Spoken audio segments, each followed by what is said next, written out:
GUM, the living legacy of Moscow's Red Square. In the beating heart of Moscow, right along the iconic Red Square, stands a structure that's seen revolutions, renovations, and reinventions. This grand building is GUM, short for Glavny Universalny Magazin, or Main Universal Store. But GUM is far more than a shopping mall. It's a symbol of Russian resilience, a time machine of architecture, and a living museum that whispers stories of the past through its elegant corridors. A dream in glass and steel. The tale of GUM began in the late 19th century. Between 1890 and 1893, the store was constructed as part of Tsar Alexander III's effort to modernize Moscow's trading scene. Designed by the architect Alexander Pomerantsev and the engineer Vladimir Shukhov, the building combined old Russian styles with the technological innovations of the West. Its towering iron and glass roof, inspired by London's Crystal Palace, was a marvel of the age, allowing natural light to flood the arcades below. At the time, it was one of the largest and most sophisticated shopping centers in Europe.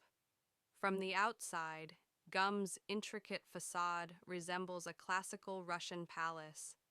On the inside, it feels like a cathedral dedicated to commerce. Three grand galleries run parallel through the space, lined with boutiques, arched bridges, and balconies. The architecture alone makes it worth a visit, even if you don't plan to shop. A store. Through the storm. GUM's grandeur, however, could not shield it from the storms of history. After the 1917 Bolshevik Revolution, the building was nationalized. Under Soviet control, it was transformed into a state-run department store that aimed to show how organized and efficient socialism could be. In the 1920s, GUM became a showcase of Soviet efficiency. It sold everything from clothing and shoes to kitchen appliances and toys. People lined up daily, often for hours, just to get basic necessities. For many Soviet citizens, GUM was a symbol of both hope and hardship, a place where dreams met the reality of limited supply. But not all chapters were rosy. In the 1930s, Joseph Stalin closed the store temporarily and used the space for government offices. The grand halls were filled not with shoppers, but with paper, desks, and bureaucrats. For a time, GUM became a ghost of its former self. Rebirth in the post-Soviet era. After decades of wear and political shifts, GUM emerged from the collapse of the Soviet Union ready for a rebirth. In the 1990s, the store was privatized, restored, and reopened as a luxury shopping destination. Skilled craftsmen brought the original architecture back to life, cleaning the stonework, restoring stained glass windows, and rebuilding the elegant arcades. Today, GUM is a different world from the one Soviet citizens once knew. It houses some of the world's most exclusive brands: Louis Vuitton, Dior, Gucci, Cartier, and many more. The air is filled with the soft glow of chandeliers and the hum of cosmopolitan life. It has transformed from a place of rationed soap and shoes into one of champagne and silk.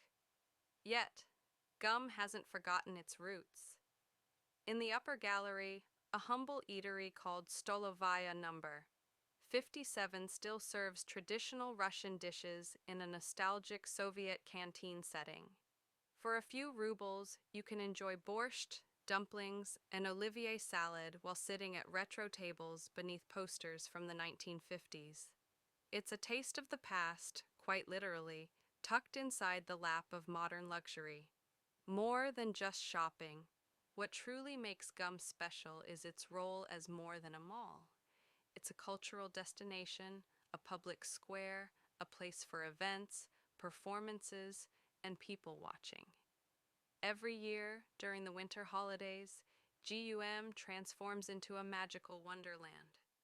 The building's exterior is draped in fairy lights, and a skating rink opens on Red Square just outside its doors. Families glide across the ice as snow falls, and the towers of the Kremlin glow in the background. Inside, festive markets spring up beneath the vaulted ceilings, offering handmade gifts, seasonal sweets, and steaming cups of mulled wine.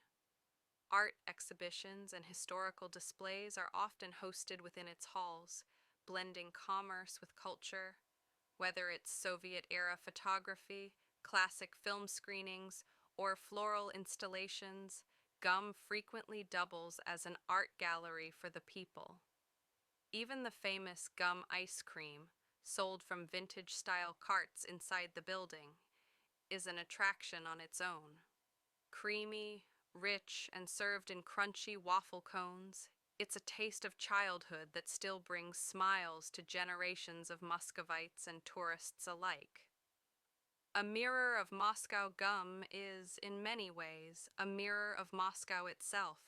It has seen imperial glory, revolutionary fervor, wartime shadows, and capitalist rebirth. Its transformation from a czarist shopping hall to a Soviet state store, and finally into a global luxury destination, tells the story of Russia over the last 130 years.